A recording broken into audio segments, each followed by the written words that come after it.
اعوذ باللہ من الشیطان الرجیم بسم اللہ الرحمن الرحیم الحمدللہ رب العالمین الرحمن الرحیم اللہم صلی علی محمد وعلی آل محمد رب اشرح لی صدری ویسر لی امری واحلل عقدۃ من لسانی یفقہوا قولی اما بعد السلام علیکم ورحمۃ اللہ وبرکاتہ۔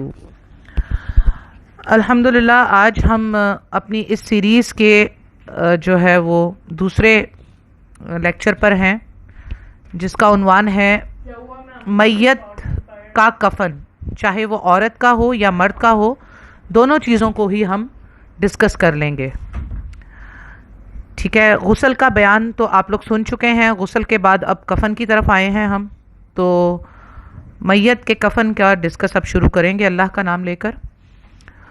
میت کے کفن کا جو ہے وہ خرچ میت کے مال سے ہوگا۔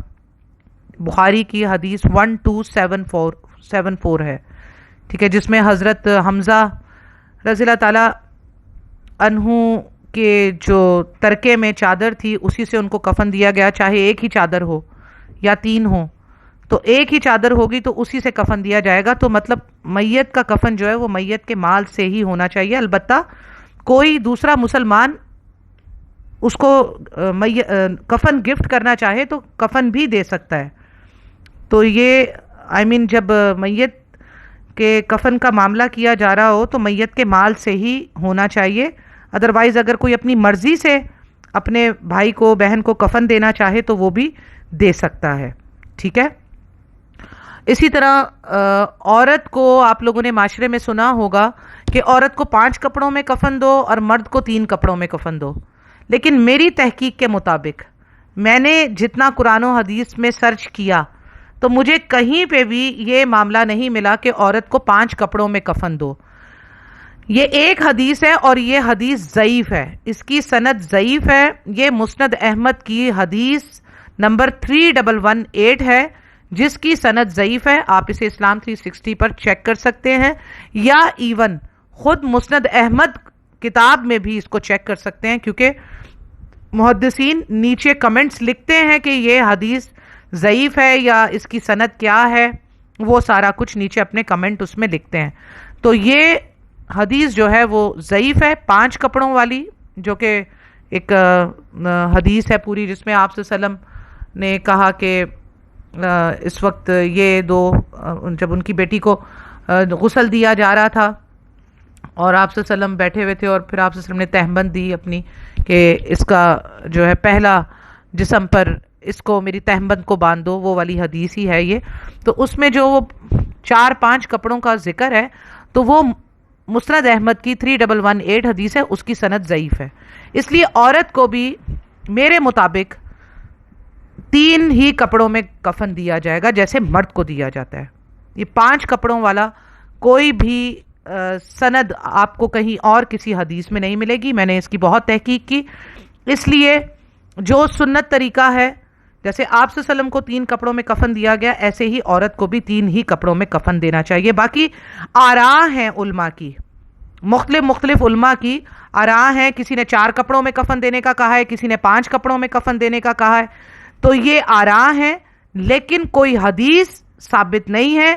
جو 5 کپڑوں کی حدیث ہے مسند احمد کی 3118 وہ ضعیف ہے، ٹھیک ہے۔ اس کے علاوہ آپ صلی اللہ علیہ وسلم کو 3 سفید کپڑوں میں کفن دیا گیا، بخاری کی حدیث نمبر 1264 1271 1272 اس کے نمبر ہیں۔ اچھا، اسی طرح اگر میت کا ترکہ ایک ہی چادر ہو تو اسی میں کفن دو، چاہے وہ چادر پرانی ہو یا نہیں ہو، ٹھیک ہے۔ تو اس سے بھی کوئی ضروری نہیں ہے، سفید چادر کی جگہ کسی اور رنگ کی بھی دھاری دار چادر بھی دی جا سکتی ہے مجبوری کی حالت میں۔ بخاری میں اس حدیث کا نمبر 1274 1275 ہے۔ یہ میں حدیثوں کے نمبر اس لیے آپ کو ساتھ ساتھ بتا رہی ہوں کہ آپ لوگ اچھے طریقے سے اس کو حدیثوں میں بھی نکال کے پڑھ سکتے ہیں، ٹھیک ہے نا، اپنی پوری جو ہے آپ جسے کہنا چاہیے کہ اطمینان آپ حاصل کر سکتے ہیں۔ تو میت کے کفن کے لیے سفید رنگ جو ہے وہ مستحب ہے، اور اسی طرح دھاری دار چادر بھی۔ آپ صلی اللہ علیہ وسلم کے کفن میں سفید رنگ کے ہی کفن تھا، لیکن ایک دھاری دار چادر بھی تھی۔ بخاری کی حدیث نمبر 3111 اور 3112 آپ اس کو پڑھ سکتے ہیں۔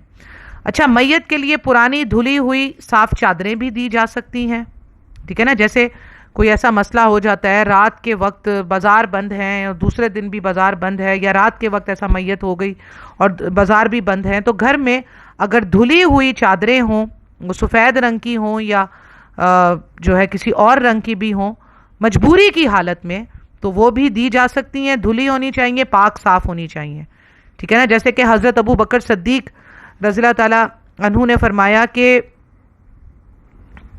زندہ لوگوں کو میت مردوں کی بنسبت زیادہ کپڑوں کی ضرورت ہے، تو حضرت ابو بکر نے اپنے لیے جو ہے وہ پرانا کپڑا ہی استعمال کیا اور وصیت کی کہ مجھے انہی چادروں میں کفن دیا جائے۔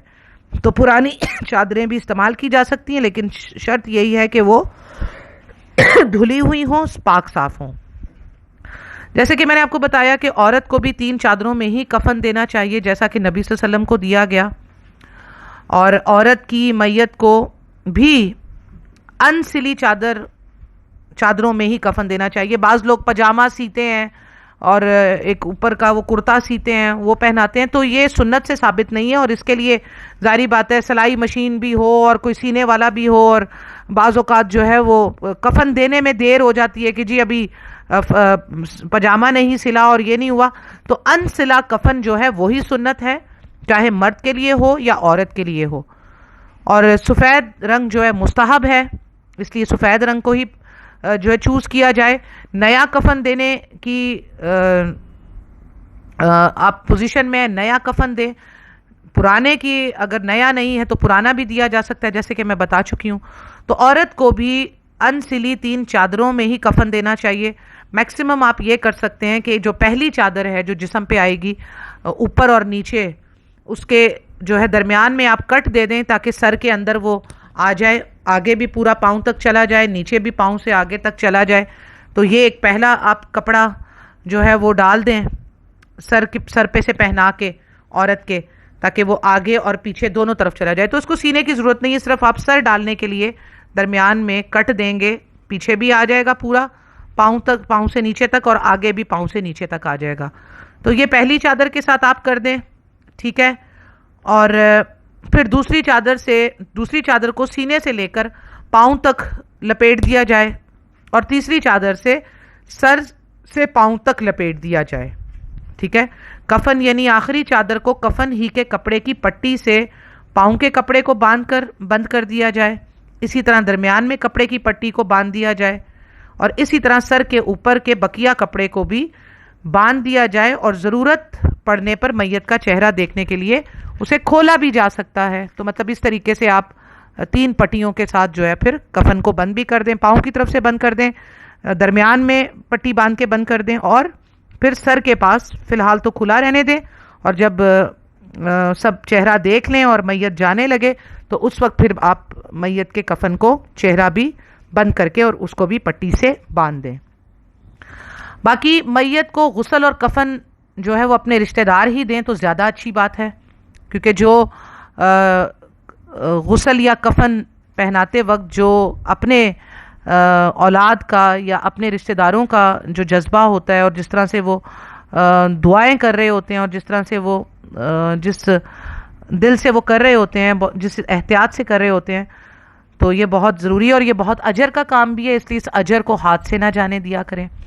اچھا، اسی طرح میت کو غسل دینے سے پہلے وضو کرنا بھی فرض نہیں ہے، مستحب ہے، ٹھیک ہے؟ یہ لوگوں نے جو فرض بنایا ہوا ہے کہ غسل دینے سے پہلے جو ہے لوگ تو غسل بھی کر کے آتے ہیں کہ پہلے ہم غسل کر لیں پھر ہم میت کو غسل دیں گے، تو ایسا تو کچھ ہے ہی نہیں۔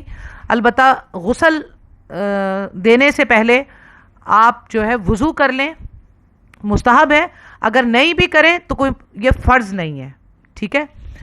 اسی طرح میت کو غسل دینے والے کے لیے میت کو غسل دے دیتا ہے تو اس کے بعد غسل کرنا یا وضو کرنا بھی ضروری فرض نہیں ہے، ضروری نہیں ہے، البتہ مستحب ہے۔ آپ نے مطلب میت کو غسل دیا، کفن پہنایا، تو اس کے بعد آپ چاہیں تو کر لیں غسل، اور اگر نہیں تو آپ نہ بھی کریں۔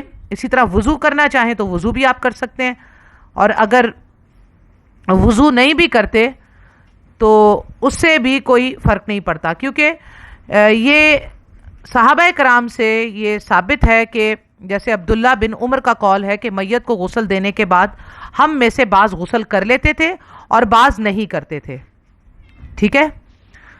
اسی طرح پھر میت کو کوئی اور بھی کفن دے سکتا ہے، یہ میں آپ کو بتا چکی ہوں کہ اگر کوئی جو ہے رات کا وقت ہے اور کوئی کسی نے اپنے لیے کفن رکھا ہوا ہے اور وہ اس وقت ضرورت کے تحت کفن دینا چاہے تو وہ کفن دے بھی سکتا ہے، یا کوئی اپنی مرضی سے کفن خرید کے لا کر دے سکتا ہے، تو یہ بھی جائز ہے، یہ بھی دیا جا سکتا ہے۔ حدیث ہے کہ آپ صلی اللہ علیہ وسلم نے فرمایا کہ اپنے بھائی کو اچھا کفن دو، اور اس بارے میں یہ بھی یاد رکھیں کہ کفن کا کپڑا کم نہ ہو بلکہ اتنا دو کہ کفن چھوٹے ہونے کے سبب کھل نہ جائے، یعنی کہ کپڑا اتنا کم نہ ہو کہ اتنا کم کفن کا کپڑا لائیں کہ وہ کھل جائے، ٹھیک ہے نا، اور کم پڑ جائے۔ تو 3 بڑے کپڑے ہونے چاہیے، 3 بڑی بڑی چادریں ہونی چاہیے کہ جس میں آپ کا اچھے طریقے سے، عورت ہو یا مرد، اس کا کفن اچھے طریقے سے جو ہے وہ پورا پڑ جائے، کم نہ ہو۔ اچھا، اسی طرح ہنگامی حالت میں کفن کی ایک چادر میں بھی کفن دیا جا سکتا ہے، جیسے جنگ، سونامی یا کوئی اور قدرتی آفت۔ بخاری میں اس کا حدیث نمبر 1343 ہے، اس کو آپ وہاں پر دیکھ سکتے ہیں۔ تو ہنگامی حالت میں کفن کی ایک چادر میں بھی کفن دیا جا سکتا ہے، اور ایک چادر میں دو جو ہے مردوں کو بھی کفن دیا جا سکتا ہے، جیسے 2 عورتیں ہوں گئی اس کو ساتھ آپ ایک چادر میں کفن دے سکتے ہیں، 2 مرد ہو گئے ان کو آپ ایک ساتھ کفن دے سکتے ہیں۔ جیسے کہ ہنگامی حالات ہوتے ہیں، سونامی ہو گئی، زلزلے ہو گئے، قدرتی آفات ہو گئی، جنگ کا معاملہ ہو گیا، تو ایسے معاملوں میں ایک چادر میں بھی کفن دیا جا سکتا ہے۔ اچھا، میت کو آپ جو ہے وہ عطر بھی لگا سکتے ہیں، خاص کر پیشانی پر۔ ایک صحابیہ نے بتایا کہ ان کا قول ہے کہ میت کی پیشانی پر بھی جو ہے وہ خوشبو لگائی جا سکتی ہے، اور لگائی گئی۔ اچھا، اسی طرح بیوی اپنے شوہر میت کا چہرہ دیکھ سکتی ہے، اور شوہر اپنی بیوی میت کا چہرہ دیکھ سکتا ہے، ان کا رشتہ نہیں ٹوٹتا، جیسا کہ معاشرے میں بنا دلیل یہ بات مشہور ہے۔ حضرت علی رضی اللہ تعالیٰ عنہ نے بی بی فاطمہ کو غسل دیا، المستدرک حاکم، حدیث نمبر 4769 ہے، یہ میں پہلے بھی بتا چکی ہوں، ٹھیک ہے۔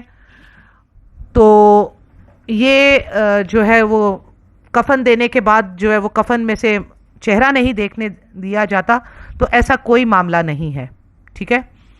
اور کفن کے لیے جو ہے وہ میں نے آپ کو بتا دیا 3 ہی کپڑے ہوں گے عورت کے لیے بھی، اور اس کا میں نے طریقہ بھی آپ کو بتا دیا ہے۔ اور سب سے آخری بات میں آپ لوگوں سے یہ ضرور تھوڑا سا کہنا چاہوں گی کہ میت والے گھر میں کھانے پینے کا انتظام جو ہے وہ پڑوسی اور رشتہ دار ہی کرتے ہیں، اور مستحب اور ثواب بھی اسی بات میں ہے، کیونکہ میت کے گھر والے اس وقت اتنی تکلیف میں ہوتے ہیں، صدمے میں ہوتے ہیں، ان کو کسی چیز کا ہوش نہیں ہوتا، یہاں تک کہ چھوٹے بچوں سے مائیں جو ہیں وہ صدمے میں آ کر ان سے جو ہے وہ ایک دم ان کی توجہ ہٹ جاتی ہے۔ تو اس وقت پڑوسیوں اور رشتہ داروں کا فرض ہے کہ وہ میت کے گھر والوں کے کھانے کا انتظام کریں، اور کیونکہ میت کے گھر والے ایک صدمے کی حالت میں ہوتے ہیں، اس لیے میت کے گھر والوں کو ایذا دینے سے بچنا چاہیے۔ جیسے کہ انڈیا پاکستان میں رشتہ دار دوسرے شہروں سے آ کر ڈیرے بھی لگا لیتے ہیں، اور میت کے گھر والے صدمے اور غم کی حالت میں مہمان نوازی کرنے پر مجبور اور بے بس ہو جاتے ہیں۔ آپ یقین جانیے صحابہ کرام تو میت کے گھر کھانا کھانے کو برا جانتے تھے، اور کسی صحابی کے تصور میں بھی یہ بات نہیں تھی کہ وہ یہ سب کچھ سوچیں بھی کہ مطلب میت کے گھر سے ہم تعزیت کرنے جائیں گے تو وہاں سے کھانا کھا کر ہی نکلیں گے۔ تو البتہ آج کل یہ کیونکہ رشتہ دار آگے سے کہتے ہیں، اور کیونکہ ہم لوگ دین کو پڑھا نہیں ہوتا تو ہم کہتے ہیں لو دنیا کیا کہے گی کہ لو باپ کے مرنے پر یا ماں کے مرنے پر کھانا بھی نہیں کھلا سکتے تھے، اور دیکھو انہوں نے تو کھانا تک نہیں کھلایا۔ تو یہ جی تکلفات ہے، باقاعدہ بدعات ہے، کیونکہ جس چیز کو آپ دین میں فرض کر لیں تو وہ بدعت بن گئی، وہی تو بدعت بنتی ہے جس کو آپ فرض کر لیں ثواب کی نیت سے۔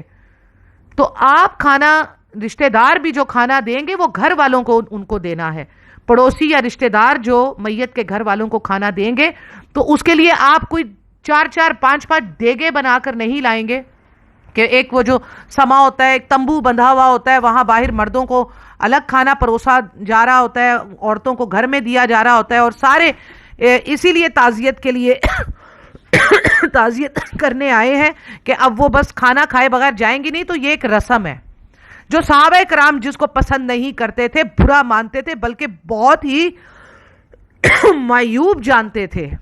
اور اس کے اوپر تو کچھ صحابہ کے قول بھی ہیں کہ وہ سخت لہجے میں انہوں نے اس بات کو جو ہے وہ کہا کہ کس طرح سے جائز ہے کہ کوئی میت کے گھر میں بیٹھ جائے اور کھانا کھا کر وہاں سے نکلے، وہ تو خود صدمے میں ہوتے ہیں. تو ہمارے لیے تو صرف اور صرف جو ہے وہ تعزیت کرنا فرض ہے. جیسے کہ آپ صلی اللہ علیہ وآلہ وسلم نے فرمایا کہ مسلمان پر مسلمان کے 5 حق ہیں: سلام کا جواب دینا، مریض کی عیادت کرنا، جنازہ پڑھنا، جنازے کے ساتھ جانا، دعوت قبول کرنا، چھینک کا جواب دینا.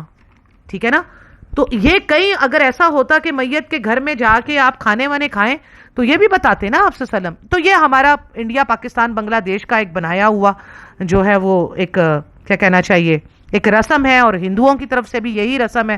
ان کو دیکھ دیکھ کر بھی، ان کے ساتھ رہ کر بھی ہم نے یہی چیز سیکھے ہیں. تو یہ اسلام میں ایسا کوئی معاملہ نہیں ہے. ٹھیک ہے نا؟ تو جو ہاں اب باہر سے کوئی آئے ہوئے ہیں، یعنی کہ دوسرے شہر سے کوئی آیا ہوا ہے، تو وہ ظاہری بات ہے آپ کا مہمان ہے، اس کو ظاہری سی بات ہے آپ کے گھر والوں میں ہی شمار کیا جائے گا، تو ان کا کھانا پینا تو آپ کے ہی ذمہ ہوگا. تو وہ کوئی مسئلہ نہیں ہے کہ جو مہمان آئے ہوئے ہوں، لیکن ان کو بھی یہ چاہیے کہ وہ آئیں اور 1 یا 2 تیسرے دن وہ جو ہے 3 دن کا سوگ ہے، تیسرے دن وہ واپس اپنے جو ہے گھروں کو لوٹ جائیں. ان کو تکلیف نہ دیں، کیونکہ کسی کا بجٹ کیسا ہوتا ہے، کسی کا بجٹ کیسا ہوتا ہے. کوئی جو ہے وہ اتنے لوگوں کو جو ہے اتنے دن تک مہمان نوازی اس کی کر سکتا ہے، کچھ لوگ نہیں کر سکتے. تو یہ شریعت جو لوگوں نے خود سے بنائی ہوئی ہے، یہ بالکل جو ہے وہ ناپسندیدہ ہے، تکلیف دینے کے مترادف ہے. آپ اپنے مسلمان بھائی کو ایسے تکلیف کے وقت میں بجائے کہ تعزیت کر کے سہارا دیں، آپ الٹا ان کے بیوی بچے لے کر، کنبے لے کر میت کے گھر میں جو ہے وہ ڈیرے ڈال لیتے ہیں، اور وہاں پہ کھانے پینے، چائے اور یہ سارا کچھ چل رہا ہوتا ہے. تو یہ جو ہے یہ جو رسمیں بنی ہوئی ہیں ان سے اجتناب کرنا چاہیے، کم از کم سوچنا چاہیے، احساس کرنا چاہیے. ایک مسلمان کو اپنے مسلمان بھائی کا احساس ہوتا ہے، اس احساس کے تحت یہ جو رسمیں بنائی ہوئی ہیں ان رسموں کو توڑا جانا چاہیے. ٹھیک ہے؟ تو رشتہ داروں نے بھی یہ کہا ہوتا ہے کہ نہیں جی ہم جو ہے وہ باقی جو لوگ آئیں گے ان کا بھی ہم جو ہے وہ ایک نہیں، ہم گھر والوں کو نہیں بلکہ ہم تو سارے لوگوں کو کھانا کھلانے کے لیے تیار ہیں. تو اگر ان رشتہ داروں کو شوق ہے کھانا کھلانے کا تو وہ میت کی طرف سے جائیں، یتیم خانوں میں جائیں، غریبوں مسکینوں کو کھانا کھلائیں، جس کا میت کو کوئی ثواب تو پہنچے گا. لیکن یہ جو بدعت آپ کر رہے ہیں، یہ جو ایک خام خواہ کے تکلفات سے ایک معاشرے کا بیڑا غرق ہو چکا ہے. غریب آدمی پریشان ہوتا ہے، مانگ دھانگ کر جو ہے وہ دیگیں پکواتا ہے اور آنے والے لوگوں کو کھانا کھلاتا ہے، اور آنے والوں کو اگر کھانا نہ کھلایا جائے تو وہ اتنا برا سمجھا جاتا ہے. لو ماں کے یا باپ کے مرنے پر جو ہے وہ کھانا تک بھی نہیں کھلا سکتے تھے. تو بھائی اگر کھانا کھلانا ہے تو یتیموں مسکینوں کو کھلائیں نا، جن کے کھانا کھانے کا ثواب ہو. اللہ تعالیٰ کو کھانا کھلانا تو بہت پسند ہے، چاہے وہ آپ رشتہ داروں کو کھلائیں، کسی کو بھی کھلائیں، اس کی ممانعت نہیں ہے. لیکن میت کے گھر میں اس طریقے کی رسم و رواج بدعات خود سے داخل کرنا یہ بالکل غلط ہے. اور اس چیز کو جتنا کنڈیم کرنا چاہیے اتنا میں کہتی ہوں کم ہے، کیونکہ ہمارے ہاں یہ اتنا مسلط ہو چکا ہے کہ اگر تو میت کے گھر والوں نے دیگیں بنا کے سامنے حاضر نہیں کی تو بس پھر ان کی شامت آ جاتی ہے، اور یا پھر جو ہے وہ آنے والوں کو نہیں ملا تو ان کی شامت آ جاتی ہے. مطلب دونوں پارٹیاں ہی جو ہے وہ باتیں کرتی نظر آتی ہیں، اور میت کے رشتہ دار ہی سب سے بڑھ چڑھ کر آگے ہوتے ہیں کہ نہیں نہیں جی ہم دیں گے. تو ان کو بھی یہ چاہیے کہ وہ یتیموں مسکینوں کو جا کر وہ دیگیں کھلائیں، تاکہ اور اس نیت سے کہ جی میت کو اس کا ثواب حاصل ہو، اللہ تعالیٰ اس کا ثواب میت کو پہنچا دے. صدقہ خیرات کر دے میت کے نام سے، کھانا کھلانا صدقہ خیرات ہے نا، وہ آپ صدقہ خیرات کر دیں میت کے نام سے یتیموں مسکینوں کو. رشتہ داروں اور جو آئے ہوئے ہیں اور جو اس رسم کو ختم کرنے کے لیے نہ کھلائیں، نہ کریں یہ کام. آئے جو میں نے خود کئی گھروں میں جا کر دیکھا، اس وقت صدمے کے ساتھ بری حالت ہے گھر والوں کی، خواتین کی. وہ بیچاری چائے بنا رہی ہیں، دیگوں میں سے کھانے لگا رہی ہیں، دسترخوان لگا رہی ہیں، اٹھا رہی ہیں، لگا رہی ہیں، اٹھا رہی ہیں. کئی دنوں تک کا یہ تماشا چل رہا ہے. پھر چائے کے دور چل رہے ہیں، پھر چائے لگ رہی ہے، پھر چائے اٹھ رہی ہے، اور مرد جو ہیں وہ بیچارے دیگیں لے کر آنے اور لے کر جانے میں اس طرح سے خوار ہوئے ہوئے ہیں. یہ بہت ہی بری بات ہے جو کہ ہمارے یہاں بالکل ہو چکی ہے. آپ عرب جائیں, آپ کا کبھی سعودی عرب میں کبھی کوئی جنازہ اٹینڈ کرنے کا کبھی آپ کو موقع ملا ہو تو آپ کو پتہ لگے کہ اصل سنت کیا ہے, کیونکہ ابھی تک جہاں پر وہاں پر جو سنتیں موجود ہیں تو ہم ان کا بالکل جو ہے وہ ریفرنس دیتے ہیں. سنت کے مطابق لائن سے آتے ہیں, تعزیت کیا, دعائے مغفرت کی اور نکل گئے, آئے تعزیت کی, دعائے مغفرت کی, نکل گئے. ہمارے ادھر عجیب و غریب تماشے ہیں, چاہے وہ میت ہو چاہے وہ شادی کا وقت ہو, عجیب و غریب تماشے ہیں. اور قرضہ لے لے کر, میت کا گھر ہو یا شادی کا گھر ہو, وہ قرضے میں ایسا ڈوب جاتا ہے کہ بس اب کیونکہ اس کو رسم و رواج نبھانے ہیں, رسم و رواج پر اب وہ قرضے کے اندر مر جائے گا, کیونکہ اس کو ان دونوں چیزوں پر ہی پتہ چلتا ہے نا ہم کتنے اچھے مسلمان ہیں. ویسے تو ہم دین میں بڑے لیکچر اور بڑی باتیں اور بہت جو ہے پرہیزگار اور متقی اور سنت اور قرآن کی پابندی کرنے والے بنتے ہیں, لیکن اصل ہمارا نقاب یہ اترتا ہے جب میت ہوتی ہے گھر میں یا جب شادی ہوتی ہے, تب ہمارا اصل نقاب اتر جاتا ہے کہ ہم کتنے سنت کے اوپر چلنے والے ہیں. تو یہ ان چیزوں کا خاص طور پر خیال رکھا جائے. الحمدللہ آج ہم نے کفن کو بھی ڈسکس کر لیا, ٹھیک ہے. اور کفن جو ہے وہ آپ اپنا پہلے سے بھی رکھ سکتے ہیں, کفن کو پہلے سے بھی خرید کر رکھا جا سکتا ہے. اس کے اوپر بھی حدیث ہے کہ جو ہے وہ کفن, ایک صحابی نے نبی صلی اللہ علیہ وسلم سے ایک چادر مانگی, آپ صلی اللہ علیہ وسلم کو وہ ایک چادر کسی عورت نے گفٹ میں دی تھی, تو آپ صلی اللہ علیہ وسلم نے وہ چادر جب لی تو ایک صحابی نے آ کے جو ہے وہ چادر آپ صلی اللہ علیہ وسلم سے مانگ لی. تو دوسرے صحابہ نے کہا کہ تم نے دیکھا کہ نبی صلی اللہ علیہ وسلم کے پاس وہ ایک چادر تھی اور تم نے وہ بھی ان سے مانگ لی. تو صحابی نے کہا کہ واللہ میں نے یہ مانگنے کے لیے نہیں پہنی, بلکہ میں نے تو یہ اس لیے لی کہ میں اپنی جو ہے اپنے کفن کے لیے اس چادر کو رکھوں. تو اگر پہلے سے اپنا کوئی کفن رکھ لیتا ہے تو وہ جائز ہے. دلیل میں نے آپ کو دے دی ہے, اس دلیل کا نمبر میں اس وقت دیکھ رہی ہوں, وہ میں نے نوٹ کیا تھا لیکن ابھی میں نے ساتھ میں ابھی مجھے وہ نظر نہیں آ رہا. تو یہ حدیث میں نے آپ کو سنا دی ہے, تو یہ جو ہے اپنے لیے, ہاں یہ حدیث نمبر آ گئی, بخاری کی 1277 ہے حدیث نمبر, ٹھیک ہے. البتہ اس کو زمزم سے دھو کے رکھنا, ایسا کرنا ویسا کرنا, تو ایسا ثابت نہیں ہے, ٹھیک ہے نا. تو زمزم سے دھو کر اس کو آپ رکھ رہے ہیں تو وہ بڑا معتبر ہو جائے گا. اعمال ہی معتبر ہیں جو آپ کے کام آنے والے ہیں. کفن معتبر ہو جائے یا غسل کتنا معتبر ہم دے دیں اس سے کوئی فرق نہیں پڑتا, اعمال معتبر ہوں گے تو ہی انسان کے لیے کفن اور غسل فائدہ مند ہوگا. البتہ غسل اور کفن دینے والے تو جو ہے سنت کے مطابق ہی یہ کام کریں گے. اس لیے اگر اپنے لیے کوئی کفن بھی رکھتا ہے تو وہ رکھ سکتا ہے. حدیث نمبر میں نے آپ کو بتا دیا اور باقی چیزیں بھی آپ کو بتا دی ہیں. تو الحمدللہ آج جو ہے کفن کا بھی ٹاپک کمپلیٹ ہوا. پھر بھی انسان ہوں, بہت ساری چیزیں ذہن سے نکل جاتی ہیں, تو وہ اس لیے اس وقت پوری ہو جاتی ہیں جب آپ لوگوں کے سوالات آتے ہیں تو اس میں کمی بیشی پوری ہو جاتی ہے. اس لیے آپ لوگ اپنے جو سوالات ہوں وہ اس لیکچر کو سننے کے بعد کیجئے تاکہ آپ کے سوالوں میں جو کمی بیشی ہو اللہ کے حکم سے وہ بھی پوری ہو جائے. اللہ سبحانہ تعالیٰ سے دعا ہے کہ اللہ سبحانہ تعالیٰ ہمیں مرنے سے پہلے اپنے مرنے کی تیاری کرنے کی توفیق عطا فرما دے, اور ہمیں چاہیے کہ ہم یہ احکامات سیکھیں, غسل دینے کے, کفن پہنانے کے, نماز جنازہ پڑھنے کے, ان ساری چیزوں کی ہمیں جانکاری ہونی بہت ضروری ہے تاکہ ہم اپنے پیاروں کے یہ جب ہم زندہ ہیں اور ہمارے پیارے ہمارے سامنے فوت ہو گئے ہیں تو ہم اپنے ہاتھوں سے ان کے یہ سب کام کریں, خود بھی ثواب کمائیں اور ان کے لیے بھی جو ہے وہ صدقہ جاریہ کا باعث بنے اور ان کے لیے مغفرت کا باعث بنے, ٹھیک ہے. تو یہ سب چیزیں ہمارے بچوں کو, بچیوں کو, مردوں کو, عورتوں کو, سب کو آنی چاہیے. جو بھی بالغ ہو تو ان کو یہ احکامات پتہ ہونے چاہیے تاکہ جب باپ فوت ہو تو بیٹا خود باپ کو غسل دے, خود باپ کو کفن پہنائے, خود باپ کا نماز جنازہ پڑھے.